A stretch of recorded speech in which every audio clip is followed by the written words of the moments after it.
12వ శతాబ్దీయుల కాలంలో రచించినటువంటి నృత్యరత్నావళి, అలాగే 19వ శతాబ్దంలో సర్వజ్ఞ కుమార యాచేంద్ర రచించినటువంటి సభారంజని, ఈ 3 గ్రంథాల ఆధారంగా భరతకళా ప్రపూర్ణ పద్మశ్రీ డాక్టర్ నటరాజ రామకృష్ణ గారు 50 ఏళ్ల క్రితం తెలంగాణ ప్రాంతానికి శాస్త్రీయ నృత్య చరిత్రే లేదు అని అంటున్న సమయంలో, లేదు, తెలంగాణలో కూడా దేవాలయాలు ఉన్నాయి, తెలంగాణలో కూడా సంస్కృతి ఉంది, తెలంగాణ వారికి సంస్కృతి సాంప్రదాయాలు తెలుసు అని చెప్పడం కోసం ఎన్నో శాసనాలని, ఎన్నో దేవాలయాలని, ఎన్నో రకరకాల గ్రంథాలని అధ్యయనం చేసి, ముఖ్యంగా అప్పటికే స్త్రీలు ప్రదర్శించేటువంటి కూచిపూడి, భరతనాట్యం ఇటువంటి నృత్య సాంప్రదాయాలు దేశవ్యాప్తంగా ఉండడం చేత మరలా స్త్రీల కోసం అంటూ ఒక నృత్యాన్ని చేయడం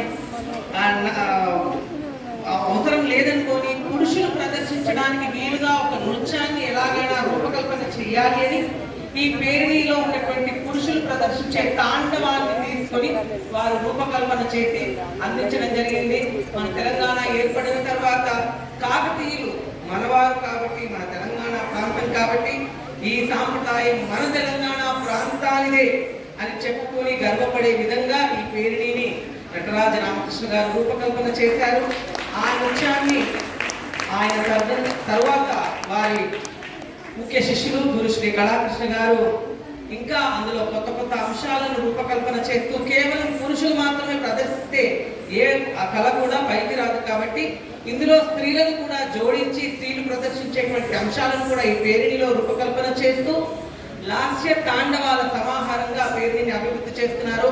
ఆ అంశాలే ఇప్పుడు ప్రస్తుతం ఉన్నటువంటి 6 ప్రభుత్వ సంగీత నృత్య కళాశాలలు తెలంగాణ రాష్ట్ర వ్యాప్తంగా పేరిణి సర్టిఫికేట్ కోర్స్ నిర్వహిస్తూ అనేక మంది విద్యార్థులను మేము తయారు చేస్తూ ఉన్నాము. నేను సికింద్రాబాద్ శ్రీ భక్తరామదాసు ప్రభుత్వ సంగీత నృత్య కళాశాలలో పేరిణి అధ్యాపకుడుగా గత 8 సంవత్సరాలుగా పనిచేస్తూ నా 6వ ఏట నటరాజ రామకృష్ణ గారి వద్ద గురు శిష్య పరంపరగా మా తాతగారు, మా నాన్నగారు సహకారంతో చేరి అక్కడి నుంచి నాట్యమే, ఇంకా వేరే ఎటువంటి యావిగేషన్ లేకుండా అలా నేర్చుకొని ఇప్పుడు ఈ స్థాయికి వచ్చాను. మా గురువు గారు నటరాజ రామకృష్ణ గారు, మా తల్లిదండ్రులు, అలాగే ఆ పరమాత్ముడు, వీరందరి అనుగ్రహము, అలాగే నాకు సహకరిస్తూ నన్ను ప్రోత్సహిస్తూ వస్తున్నటువంటి మా సభ్యులే అనుకోవచ్చు, కుటుంబ సభ్యులు, మా బంధువర్గం అందరూ కూడా నన్ను ఈ స్థాయికి తీసుకొస్తున్నారు. నాకు చాలా సంతోషం.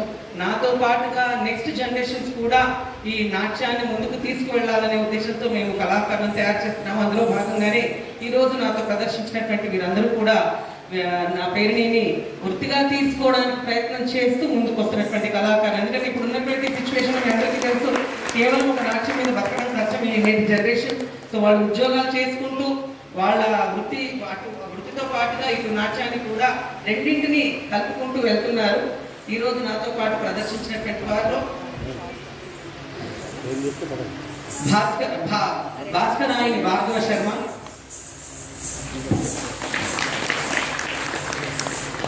తన 5వ తరగతి నుంచి నా దగ్గర పెయింటింగ్ నేర్చుకుంటున్నాడు.